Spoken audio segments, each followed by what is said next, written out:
Hey, good morning, everyone. Happy Monday. Hope everyone's doing well. So, in this video, I wanted to take the opportunity to talk about one of our leaders in the community. Some of you will probably know him from Facebook, and he also has a YouTube channel. His name's Ken Peavy. I'm saddened to say that he passed away on Saturday, and I wanted to take a moment to extend a heartfelt prayer for his family. It's not easy because it was very sudden. It was a very, very sudden thing. Without getting too much into to detail. But those of you that do know him, he's an interesting individual. He's got a very strong personality. He can be crass at times and very blunt and straightforward.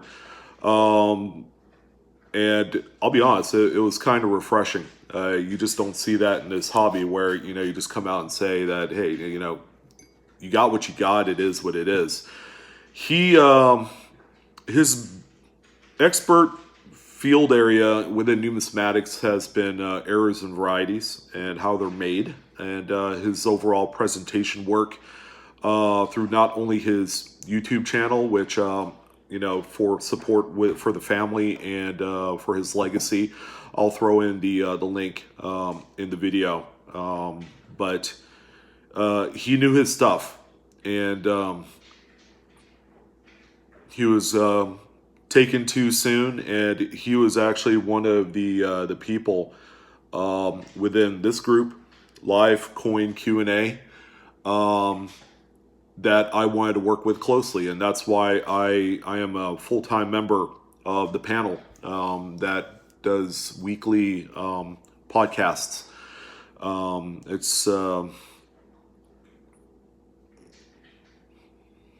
It's sickening because it was just a few days ago that we were chatting it up and laughing and all this other stuff, but for support and for the legacy of Mr. Peavy, the Coin Professor, come check out our broadcast.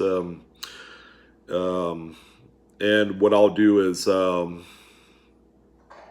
highlight all of the owners of Live Q&A and their respective channels, probably at the bottom of the video. So that way you guys can just go and make sure you subscribe. And then come check us out. We're live. We if you got a coin question, we can help take care of that for you. So to Ken's family, we're here to support you. And for Ken himself, thank you, sir. Rest in peace, brother. So what I wanted to do is also discuss a topic that was brought up in the comments of my Monday market report that I just uploaded. As you guys know, the Monday market report places a huge emphasis on graded coins, more specifically moderns. Okay, and with moderns, okay, there's a lot of dollar value assigned through a couple different things. Number one is top pop grade. All right, so PCGS, NGC. If you were able to send a coin off and you score the highest grade of that particular date and mint mark, then you have a coin that ranks up at the top. And generally, a certain type of collector base called registry set owners and participants buy these coins up, and you have a number of people that engage in bidding wars to obtain the highest graded possible example of that particular date and mint. All right, so that's one particular way that grading impacts the modern coin era of numismatics. Okay, another thing is strike designation. So I have a few examples here of coins. As you guys know, there's full steps nickels on Jeffersons. Here's a 50D, which by the way is not full steps, but I also have a 66 5FS, which in NGC's case they either attribute with 6FS, which, as you guys know, on the steps on Monticello have 6 fully defined steps, and it has to be somewhat clean, pretty clean. And there's a 5 full steps. Usually it's going to be the bottom step that's either weak or obscured as a result. So a lot of value is also placed on strike designation. The same goes for like full split bands, Mercury Dimes, and Roosevelts. Full head, standing Liberty quarters, full red, Lincoln Cents, which is a color designation, but it plays a huge role again in value. But this individual that had commented a number of times, to give you a little bit of a backstory, was someone that I had dealt with in the past and was extremely cool, very friendly. And I ended up doing the band hammer on him, okay? And it all revolved around a contest I did. Keeping in mind that contests are all out of my pocket. The $500 cash giveaway that I am doing, which, by the way, there's about 100 people that have entered that contest, so that's going to be a really easy prize for someone to win. The one that we're doing with Market Hackers is still live till this Thursday. But this individual, Sean, who actually went out of his way to make a second account, probably not one of my biggest supporters, but I'm going to give him a little bit of the benefit of the doubt. Now, he's a rowdy one. And when I banned him, he blamed me for not being legit on my contest. All right. And first of all, I don't have to do a contest. All right. So the methods in which a winner is picked is strictly up to me. Everything's documented on video and subsequently presented to each and every single one of you. All right. It could be more cut, dry, and straightforward. Someone even had the gall to say, I'm going to sue you if you don't do this right. I'm like, dude, you have no stake in it. You have no stake in this. It's all free. You have no leg to stand on. Okay. So I guess color me flattered, but he went out of his way to open up and start another YouTube handle, and I haven't heard from him for like a year, maybe even longer than that. And all of a sudden, I've had a number of comments from him. I know who he is because he used the same freaking picture on there. And guess what? I'm not going to nerf him. He talked about something that I had brought up regarding the full strike designation nickels. Specifically on my Monday market report, I had brought up that there were a few coins that I thought were pretty questionable. Okay, coins that sold for $1,000, $2,000. Might I add, very tough dates, like a 55 Jefferson nickel, which I thought was a little bit generous in the presentation of the full steps designation on that coin. Now, we got to keep in mind a few things. The images used by Great Collections, okay, doesn't 100% tell the whole story. While they are top-notch, a coin in hand will always present more evidence than something that you see on screen. It's going to be completely different. Okay, there are a myriad of different factors that goes into what you see on a coin. Okay, lighting, focus, contrast. Okay, these are all a few things that are that even if you're a master at photography, especially coin photography, sometimes you cannot 100% achieve every desired filter or effect to get the perfect picture. So I did say that, throughout the course of doing the Monday market reports, I pretty much said, hey, I feel like that this coin might be overgraded by a little bit. They call that gradeflation. And this individual had said, well, it sounds like a conspiracy to me. I mean, you gave us permission to go ahead and share this. I'm going to plaster it all over social media. Fine. That's why it's there. By all means, do that. Okay. I have no problems whatsoever in that. But there needs to be a clear and concise expectation and explanation for what a coin grader serves in today's market, because ultimately investors use grading, and it's a very progressive, it's a very popular thing, and I am a proponent of each one of the grading services: PCGS, NGC, Annex, ICG, SEGs. They have single-handedly restored coin collecting to a point where even younger people love it, and that's important. There are certain collectible sectors that didn't fare so well. Stamp collecting. Now, if you could grade stamps, I don't even follow stamps, but is there a grader of stamps, postage stamps? I don't know.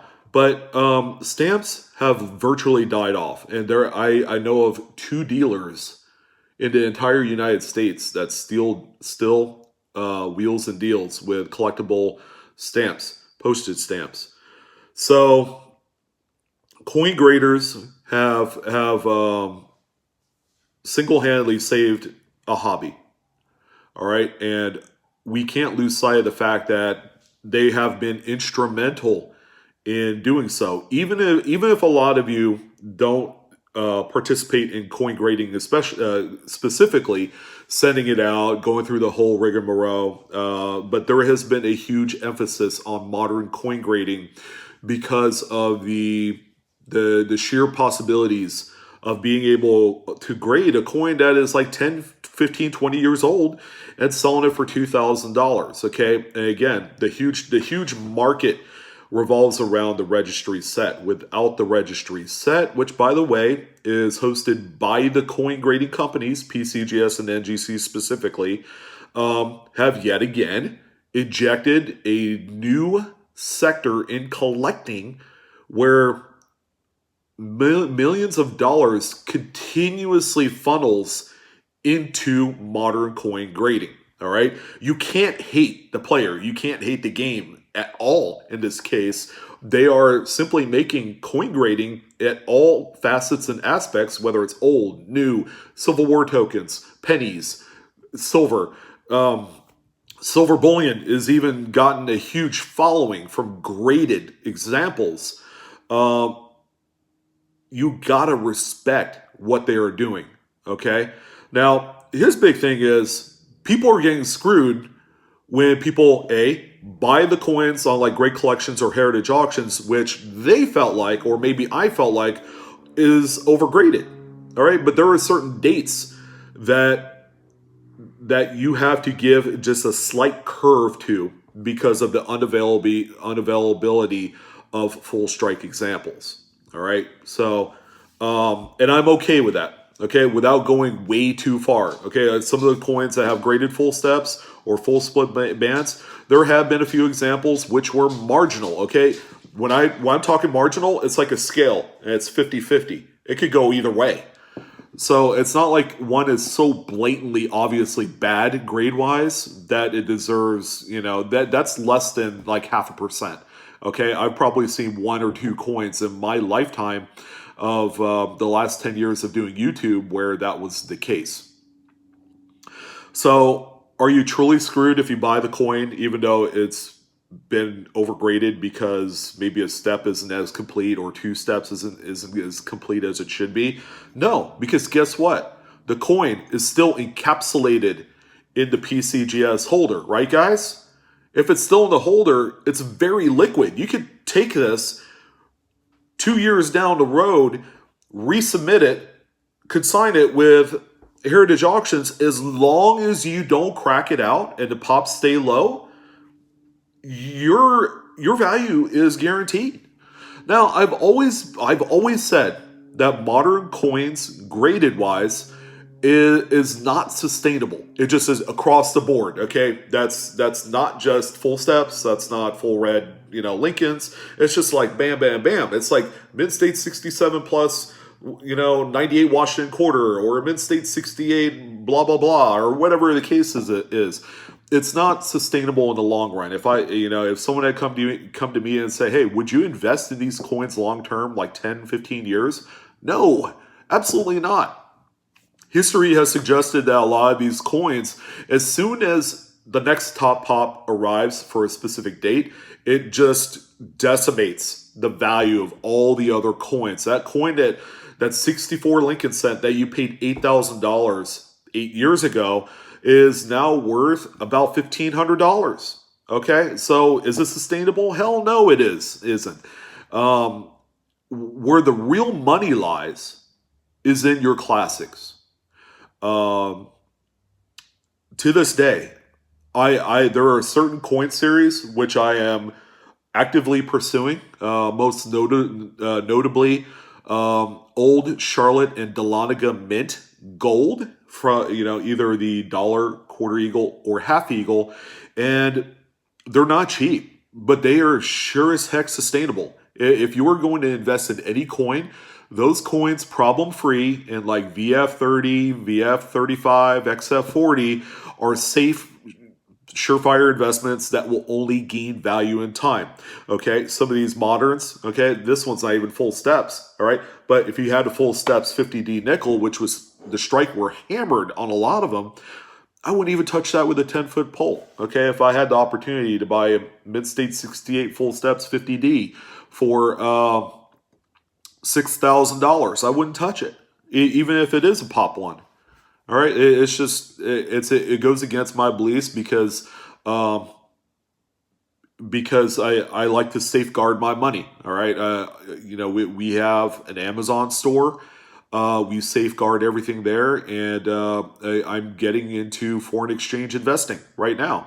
So the big idea is minimizing risk and buying modern graded coins. I even say, what did I tell you? When this whole West Point quarter deal hit the ground running, I'm like, it's not sustainable. Okay, you have a mid-state 66 Lowell National Park West Point quarter that you found and then subsequently sent off to the graders, and it came back a mid-state 66, and then you sold it for $540.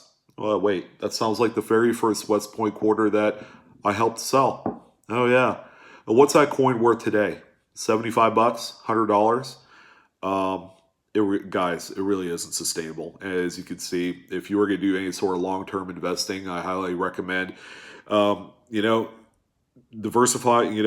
Setting yourself up with a portfolio or a Roth kind of investment deal. Where you put money in and you just let the compounding interest work itself out. Okay, those are safe bets. If in 10 years you want to retire with your nest egg of many hundreds of thousands of dollars, I would say that works out pretty well. But as far as coin collecting goes, there is opportunity to make money out of the box. Okay, there is opportunity to cherry pick coins and make money that way. There is also an opportunity to become a traveling dealer. Okay, you buy, sell, and trade the coins. You even have an online presence, which, by the way, is a lot cheaper than actually having a brick and mortar. All right, so you have to assess the risk with every aspect of your, I guess, hobby. Just you got to know what you want out of this. And if modern coin grading is your thing, okay, you have to tread lightly. There's a lot of upfront capital that you have to invest because the grading fees will kill you. But as long as you have that one coin that'll grade out a little bit, that'll grade out at the highest, that will certainly help offset the amount of money invested. Okay, so anyways, hopefully I was able to address that. And I probably got off on a few tangents, but coin grading, I'm not spitting down on. I'm not looking down on them. They are fantastic. They are multi-million dollar companies, probably billion dollar companies at this point, and it's going to continue to go. All right, as it becomes more popular and as coins begin to get more valuable because they are encapsulated. Then you're going to see more need for their services. Okay, so I'm not endorsed at all by any of the grading companies, but I am a huge proponent of every single one of them, even the lower tiered companies. So, anyways, I wanted to go ahead and talk about that this morning. To kind of shed some light on some of the comments that came in from this one individual. It's been kind of a slow roll and go morning, Monday morning. I guess the economy is opening back up a little bit. I don't know how that's going to go. How is it going to work out? For a lot of people, apparently a lot of people are making more money on unemployment than they are actually working, which is kind of sad but true. I've been reading a lot of stuff online, but anyways, thank you guys for watching, for all your support. Give Ken Peavy's family your love. Check out his channel; it's still live. He's got quite a few of great content. Check out live Q&A. We're up every Thursday at 5:30. Pacific, 8:30 East Coasters. I don't know when we'll be back on the air. We might take a few weeks off just to kind of collect ourselves from the loss of a prominent member in the coin community. But anyways, yeah, it's going to be a strange week for everyone. So you guys take care. Have a great day. Love you guys. Thank you for all the support. Like, share, subscribe. And I'll see you guys on the next video. All right. Take care.